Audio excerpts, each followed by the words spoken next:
I have been asked quite a lot, if I only could buy one Louis Vuitton bag, what bag would it be? And I have gone through the full steps and so forth of helping people choose and think through the whole process and so forth. And I love doing that. That has been one of my most fun things when people ask me questions, you know, what would I do or how do I feel about this or whatever, and try to help them through the process, especially if they're new to the whole thing, because it is overwhelming.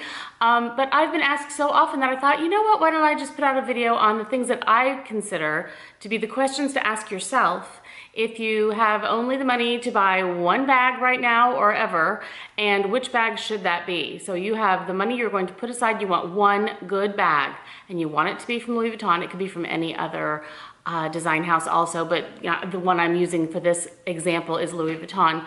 And you could pretty much use the same criteria to figure out your wishes and your wants and what you need in your life.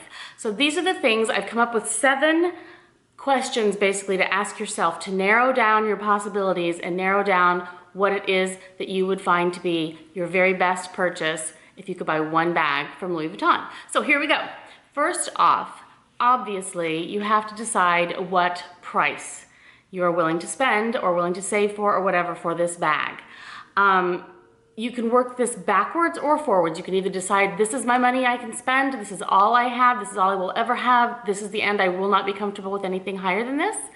Or you can kind of work it the other way and decide exactly, narrowing down to the exact bag of what you think would be your perfect end-all be-all bag, and then you see what price that is, and then you decide how you're going to work toward that, what you're going to cut out of your life to save for that, or whatever. So either way you want to work it, price has to be, number one, a huge decision in what you are willing to spend. It's not necessarily what you have to spend too. I mean, people have a lot of money, but they don't feel comfortable spending it on certain things. So I'm not only saying it's because you don't have the money and you need to save for it.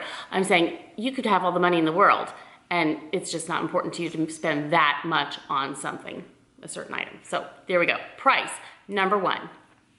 Number 2, in my personal thought, and this is what I ask everybody who's asked me this question, how do you plan to use the bag? I mean, it's easy to see all the lovely pictures and the celebrities, you know, walking downtown in their high heels to the farmer's market and looking so adorable with that bag on the crook of their arm, you know, and the flowers in the other hand. But you have to really, truly decide for your life, for where you live, for your, the way you dress, the way, the things you do, and the weather you're dealing with, what would you really use the most? I mean, are you wanting this bag to be something that's only for special occasions? Are you wanting it to be your everyday, I'm going to use this every day until I die or it dies, whichever comes first? Which kind of thing are you going to use it for? And be very, very honest with yourself, because we all want to imagine that we're that person in the magazine, but not all of us really are. I know I'm not. So if you have that one bag that you want to purchase and it's going to be the only one you believe, then really come to terms with that. So how will you plan to use this bag? And what goes along with that, number 3, is what size do you think you'll need? So what do I do during my day? What do I need to carry with me? I may have small children now that need a thing or two in my bag, but that's not always going to be the case. And with any luck, this bag will last me for the rest of my life, so I won't always need to carry a bunch of things with me. However, are you a person that loves to be able to just throw anything in your bag? You don't want to have to put it, you know, make it tiny. Or are you the type of person that really does not like to carry a lot, or you have a shoulder issue, or, you know, you don't want to carry a giant bag with you, you're just a small bag kind of person? Really determine on your day-to-day what size bag works the best for you for most of your situations. That's number 3. Now I need to determine what carry options do I want. Am I a classic lady handbag, nice crook of the arm? And I love, love, love, love my original Speedy, and I do carry it crook of the arm and handheld all the time. I did it for like over a year straight and never went out of that bag. So I understand that theory. Are you that type of a person, or do you definitely need to have a shoulder bag? If it's on your shoulder, you have more hands-free option, you're happy that way. Or are you a crossbody person and maybe only crossbody? You hate having to have something slide off your shoulder or have to carry it in your hand. Maybe you just love crossbodies, that's the end all be all. Or are you like me and you want every option there is you could possibly have, and you might want some bags which have the handle that you can carry or crook of the arm. They have a shoulder strap option, and they have a piece that you can make it into a crossbody bag. So there you have even more options. Those bags tend to be a little less fancy in a lot of ways because they have all those options, and you have to be a person that doesn't mind other straps and handles hanging off of your bag on the regular. But if you are the type of person that wants all of it, you have that option. So that's what you need to determine next. Now we are at the material. What material do you want your bag to be in? Are you a person who likes the different canvases? There are the three choices of the damier ebene, the damier azur, and the monogram. Damier ebene came first. That was the very first design that Louis Vuitton ever made. And then I think it was about 8 years later, the monogram came into play. I believe maybe his son, I think, designed that. Not sure, don't quote me. And then the azur was later, fairly recently actually, in the scheme of things. So those are the three canvas options. There are several, quite a few different leathers. Now also we've got the empreinte, we've got the mahina, we have epi. There are others. What is that one? I can't even think of the names of them now. But there are many different leather options. Keep in mind that the leather options most often, many times, if not always, are more expensive. So you will be adding more to it, but you're getting a full leather bag. So there is that. So think of those things. What are you really wanting to get out of this bag?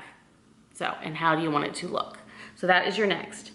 Then we have, what weather do you live in? I mean, we'd all love to live in, you know, some wonderful place that, you know, we never get soaking wet running to our car or whatever. But if you are a person who lives in a wet climate or whatever, do you have a problem with the fact that you might get rain spots on your bag or on the leather of your bag? Because the vachette, however you want to pronounce it, leather is untreated on many of the bags. It's that light colored leather that then patinas over time. And it does become a beautiful honey color. It's absolutely stunning. But many, I'd say the majority of people worry about the leather on their bags when they have that leather. And if you don't want to worry about this bag, and you think that you know yourself enough to know that that will drive you bananas and you will constantly be worried, in my mind, that's no way to live your life. But that's just my personal opinion.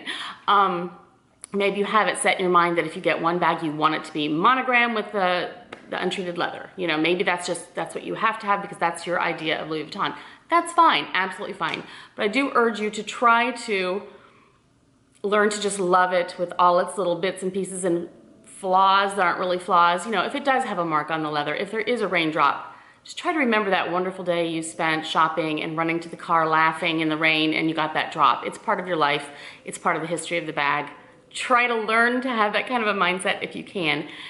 You know, it helps, trust me, because I basically destroyed one of my bags the very first time I used it. I didn't destroy it, but I got a scratch on it very first time I used it, and I've just learned to say, you know what? That reminds me of that trip every single time. So I urge you to think that way too if you do go with that leather. So think of your the weather, how you want it to wear. Do you like the change of the color of the leather that is, you know, patinas?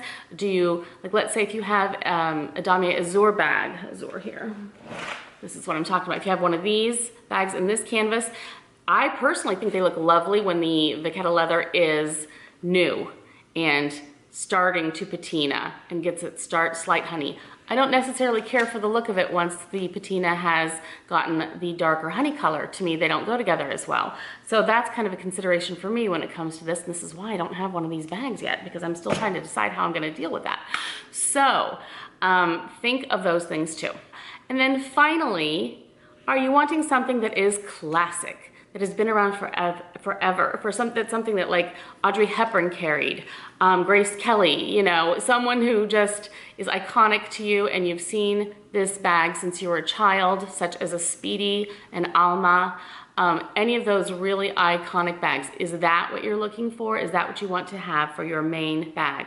Or are you just way more of a trendy type of a person and you really love a certain pop of color and that is your color and you really want your bag to have that incorporated in? Those are my thoughts on the issue. It's a lot to think about, but it's a lot to spend. So it's worth the thought process. It's worth going through this whole idea. And then I do urge you, if you can, I know many of you aren't anywhere near a Louis Vuitton store, but if you at all can, you need to, you need to go try these on. Because sometimes when I've had a bag in my mind, I go to the store, I go to look at that bag, and something catches my eye over there that I didn't even know existed, or I knew it existed, but it never interested me. There it is, and all of a sudden I'm like, well, let me try that. And then I end up falling head over heels in love with that other bag. Happens more times than not. So basically, try them on, carry them around, see how it fits on your body, see how it hits your hip, see if it's too big, too small for your frame. Make sure it fits on your arm with a winter coat if you live in a cold climate, all of that kind of thing. And then once you've made your decision, try not to keep looking. You know, make your decision, make your purchase, and then just love what you got. Love it, live with it, have it become part of your life, part of your signature, so that 120 years from now, your great-grandchildren will say, wow, she had style, and I remember she always carried this such and such, or he always had that such and such bag. I remember Grandpa with that bag. You know, whatever, make it yours if that's the one luxury item bag that you have spent all this time trying to choose. So I hope that helps you at all, even a little bit if you are doing this process and trying to decide what works best for you. And go online. They have all the options, all the leathers, all the possibilities. Just spend a whole bunch of time looking through everything. And they have the dimensions, prices, everything. That's a very good resource, so don't forget that that's there too. I hope this helped. I will talk to you guys real soon. Thanks. Bye.